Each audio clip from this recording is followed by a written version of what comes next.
차치리가 되지 말아야. 중국 고전 한비자에는 신발을 사러 왔다가 자기 발의 탁본을 찾으러 집으로 돌아가는 차치리 이야기가 나옵니다. 자신의 발치수를 잰 탁본을 찾아 다시 왔을 땐 이미 장이 파한 후였습니다. 차치리는 탁본이 맞지? 내 발이 맞겠냐? 고 되물었다고 합니다.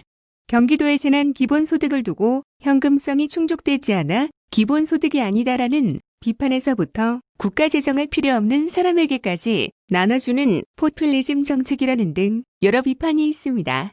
재난 기본소득이 기본소득의 모든 요건을 충족하지는 않지만 이것이 재난 기본소득을 지급해선 안 될 이유는 아닙니다. 고소득자에게 왜 주느냐? 라는 비판도 있지만 대상 선별에 따르는 막대한 행정비용과 시간 지연에 따른 손실을 감안하지 않고 경제정책 수혜 대상에서 세금 낸 사람을 제외하는 역차별 문제를 낳습니다. 국채비율 상승을 감수한 확장적 재정정책의 필요성은 OECD와 IMF 등 국제기구들이 꾸준히 제기하고 있고 한국은 국채비율이 다른 나라의 3분의 1에 불과하여 재정 안정성이 충분하고 추가 재정 지출이 필요하다는 권고를 계속하고 있다는 점을 말씀드립니다. 코로나19로 힘들지 않은 국민은 없습니다. 코로나 극복은 모든 국민의 희생과 단결 없이 성취될 수 없습니다. 국난 극복을 위해 국민 통합이 절대적으로 필요한데 갈등과 소외감을 부추기며 경제 효과도 제한적인 선별 지급은 결코 바람직하지 않습니다. 전 국민에게 지역화폐로 보편 지급한 1차 재난 기본소득, 정부 플러스 경기도의 성공에 비해 현금으로 선별 지급한 2차 지원이 거의 효과가 없었음이 입증되었습니다. 오늘 낸 경기도의 분석 결과는 지역화폐로 보편 지급한 경기도 재난기본소득과 정부의 1차 재난지원금의 경제 효과를 추적한 중요한 자료입니다. 10만원 지출로 18만 5천원의 소비가 이루어졌고 코로나가 없었던 2019년과 대비해도 1.51배의 소비 연인 효과가 있었습니다. 또한 소비의 78%가 골목 상권 및 전통시장에서 이루어졌고 3억 미만 영세업장에서의 소비가 절반을 차지하여 가장 큰 위기를 겪는 골목 소상공인에게 단비가 되었습니다. 지금 생존의 벼랑 끝에서 싸우고 있는 국민들께는 준칙이나 기존 관행이 아니라 현실의 엄중한 문제를 해결하는 것이 중요합니다. 다음 페이스북 글 광역버스 예산 삭감과 기재부 정책 비판은 별개 홍남기 부총리님 국가 사무를 경기도에 떠넘기지 말아주십시오. 광역버스 문제와 기재부 정책 비판에 대한 팩트체크부터 하겠습니다. 첫째, 광역버스 문제입니다. 정부는 2019년 5월 버스기사 52시간제 시행을 위해 경기도의 버스 요금 인상을 요구했지만 도는 도민 반발 때문에 반대했습니다. 정부, 국토부와 민주당은 연간 수백억 예산이 드는 광역버스를 국가사무로 전환하겠다는 조건을 제시하며 요금 인상을 계속 강력 요구했습니다. 민주당 정권 문재인 정부의 일원인 경기도지사로서 정부 여당의 요구를 끝까지 거부할 수는 없는 노릇이고 국가사무 전환으로 절감되는 광역버스 지원 예산을 승객지원금으로 사용할 수 있었으므로 부득이 요금을 인상했습니다. 국가사무 처리 비용은 국가가 부담하는 것이 당연하지만 요금 인상이 끝나자 중앙정부가 이번에는 비용 절반은 경기도가 내라고 요구했습니다. 이전에도 정부 부담이 30%였으니 국가사무로 전환하면서도 겨우 20%포인트만 추가 부담하겠다는 당황스런 요구였으나 어쩔 수 없이 이 요구도 받아들여 국토부 및 대도시권광역교통위원회와 합의했습니다. 그런데 기재부는 이 합의마저 깨고 종전처럼 30%만 부담하겠다, 즉 추가 부담은 못하겠다며 합의된 예산을 삭감했습니다. 결국 경기도는 도민에게 비난받으며 아무 대가도 없이 버스 요금도 올리고 광역버스 관리 권한도 빼앗기는 결과가 되었습니다. 정부기관 간 공식 합의를 다른 정부기관이 마음대로 뒤집는 상식 밖의 사태이기도 합니다. 둘째, 기재부 정책 비판입니다. 정부의 일원으로서 경기도지사도 경기도민에 결정적 영향을 미치는 정책에 대해 의견을 낼 수 있습니다.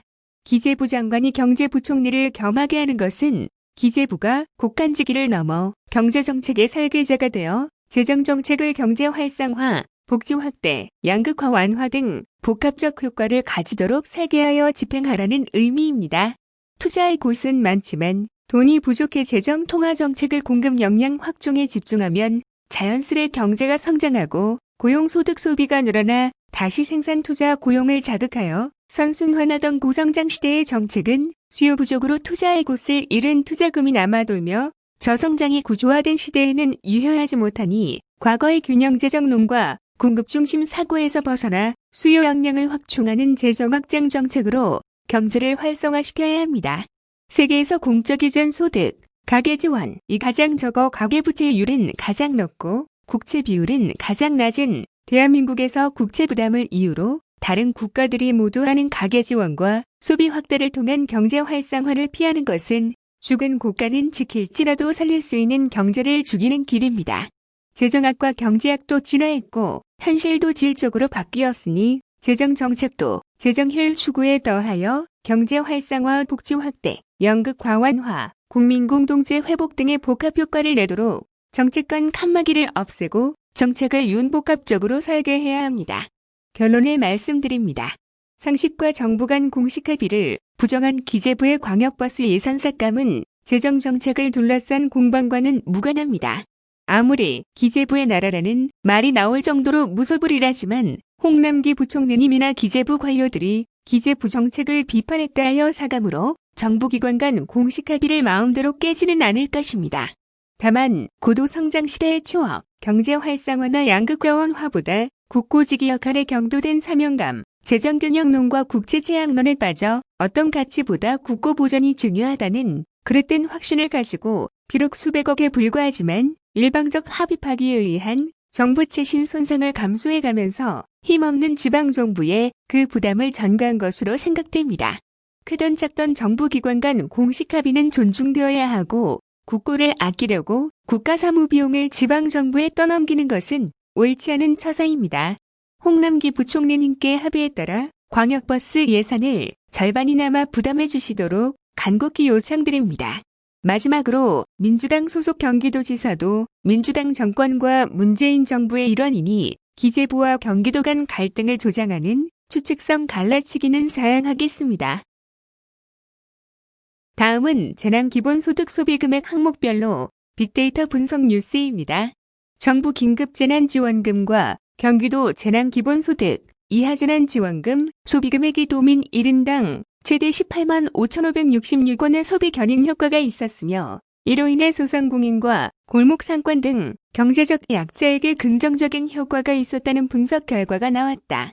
경기도는 도와 재난기본소득 지급에 관해 협약을 체결한 14개 카드사로부터 지난 4월부터 8월까지 소비된 재난기본소득 2조 177억 원, 9,800여만 건에 달하는 소비 관련 데이터를 입수해 성별, 연령별, 업종별, 지역별, 가맹점 매출 규모별로 특성 분석을 한 결과 이 같은 결과가 나왔다고 23일 밝혔다. 앞서 경기도는 코로나19 확산으로 인한 경제방역 정책으로 이재명 경기도지사가 정한 재난기본소득의 지역화폐 보편지급 원칙에 따라 4월 9일부터 소득기준 등 아무 조건 없이 도민 1인당 10만원씩 경기도 재난기본소득을 지급한 바 있다.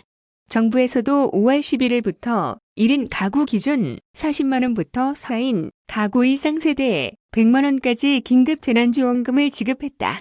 분석 결과 올해 4월 12일에서 8월 9일까지 중앙정부의 긴급재난지원금과 경기도의 재난기본소득으로 지급된 금액은 모두 5조 1,190억 원이었다. 4월 12일은 재난기본소득 지급이 시작된 날이며 8월 9일은 신용카드 및 지역화폐형 재난기본소득 사용 만기일인 7월 31일에 전산 처리에 소요되는 일주일을 더해 최종 재난기본소득 소비의 98.3% 사용 완료가 집계된 날이다.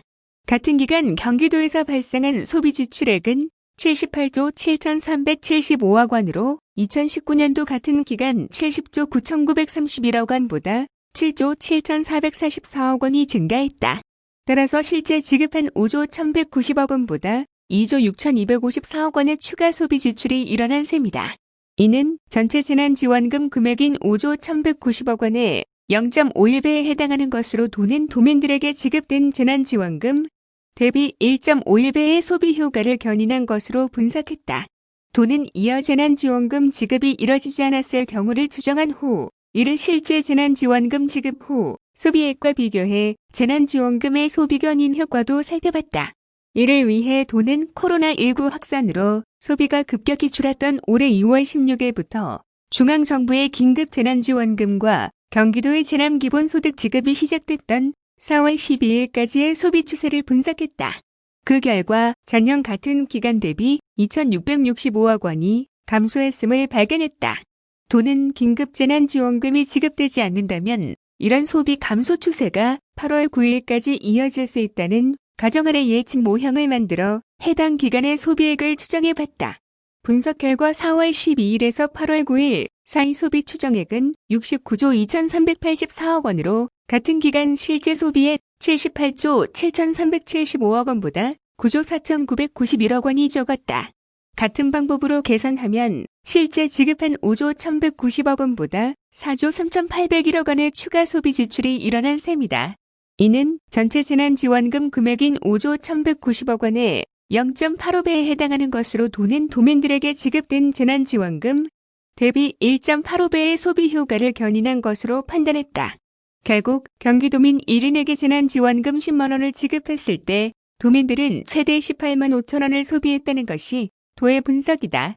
이 밖에도 가맹점 매출 규모별 분석 결과 연매출 3억 원 미만 가맹점에서 9,678억 원, 48%, 3억에서 5억 원 미만 가맹점에서 2,675억 원, 13%, 5억에서 10억 원 미만 가맹점에서 3,973억 원, 20%, 10억 원 이상 가맹점에서는 3,851억 원, 19%가 소비된 것으로 파악됐다. 상권 유형별로는 골목 상권에서 1조 4,029억 원, 70%, 전통시장에서 1,637억 원, 8%, 상업시설에서는 4,511억 원, 22%가 소비됐다. 전통시장과 골목상권에서의 사용금액 비율이 78%에 달한 것이다. 즉, 재난기본소득은 3억 원 미만 소상공인 및 골목상권의 소규모 점포에서 가장 많이 소비됐으며 비교적 매출 규모가 적은 소상공인에게 많은 혜택이 돌아간 것으로 분석됐다. 임문영도 미래성장정책과는 이번 분석은 중앙정부 및 도에서 시행한 재난지원 정책의 소비 견인 효과를 실제 소비 데이터에 기반해 처음 분석한 것이라며 3억 미만의 소상공인 및 시장, 골목상권 등 경제적 약자에게 재난기본소득으로 인한 효과가 긍정적이었음을 확인했다. 앞으로 계절적 요인, 방역 행정성과 등 여러 요인들을 반영한 후속 연구가 이어지길 바란다라고 말했다.